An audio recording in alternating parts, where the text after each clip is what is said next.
Hi, my name is Erica, and welcome to my channel, TsundEri, where I talk about anything and everything having to do with anime. And before we get into this video, can we just give it up for the hair and the nails and just the whole vibe? I feel like I should be in an Avril Lavigne video circa 2008. I love it.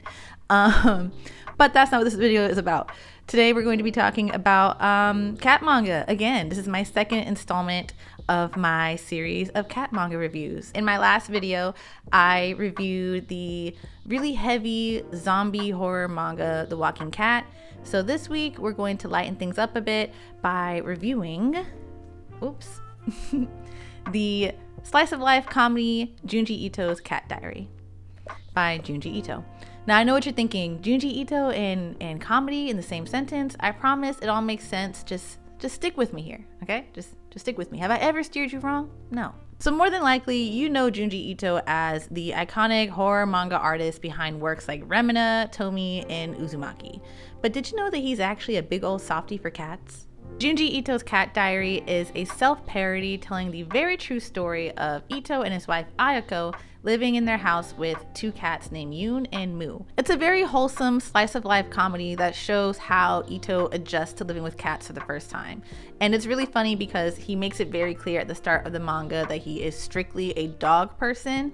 And of course, he does that thing that every man says when they hate cats. He gets a cat and falls in love with it. So spoilers, I guess. So right off the bat, what I loved about this manga is that it is such a pleasant surprise from Ito. He's known for very dark and twisted stories, so you wouldn't expect someone like him to be able to pull off a genuinely hilarious slice of life manga about living with cats. But he does, and the way he does it is something that I feel like only he could do. That same trademark dark art style that he uses to send chills down people's spines, he uses it to make them laugh instead.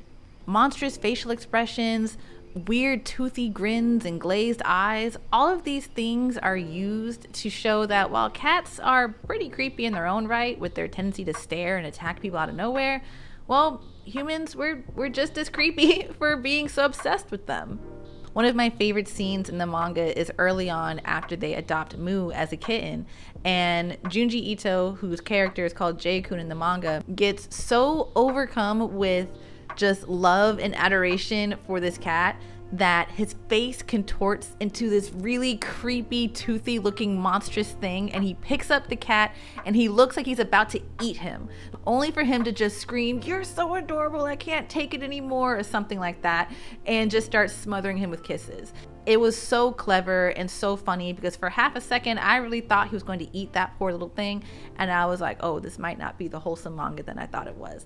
But it was. And moments like that happen throughout the story, and it's a gag that doesn't get old, and it's just something that I've never seen before, and it was so well done, and I was literally cackling out loud while reading it. So that's what I liked about the story. Let's get into where it fell short. Nowhere. It doesn't fall short. It's hilarious through and through. It's wholesome. It's unique. It's a very interesting approach to storytelling that only he could do, and I definitely recommend it for anyone who just wants to laugh and is also a Junji Ito fan. Although if you are a horror fan, I probably wouldn't recommend it because there's nothing actually scary about it. It's just really clever, wholesome comedy. As for the actual hard copy that I have in my manga collection, this is the collector's edition of Cat Diary. I got this off of Amazon, but I'm sure you could find it anywhere else.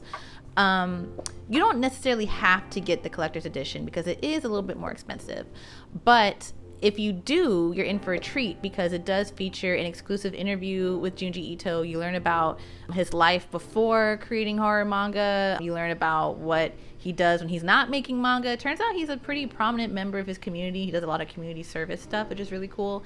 And you also have really cute pictures of the real life cats, Yoon and Moo, that the story is based off of. And yeah, I absolutely love the story. Again, I highly recommend it. And that is my second cat manga review in my series of cat manga reviews. If there is another cat themed manga that you want me to talk about on this channel, please make sure to comment below. Also, don't forget to like, share, and subscribe to TsundEri for more content like this. I'm trying to get up to 500 subscribers so that I could get the YouTube community feature, and I'll be able to better communicate with y'all in between videos. Also, don't forget to follow me on Instagram and Twitter at the TsundEri, and on TikTok at @the_TsundEri. Yeah, that's all I have to say. So I will see you next time, and yeah, TsundEri out. Signing off.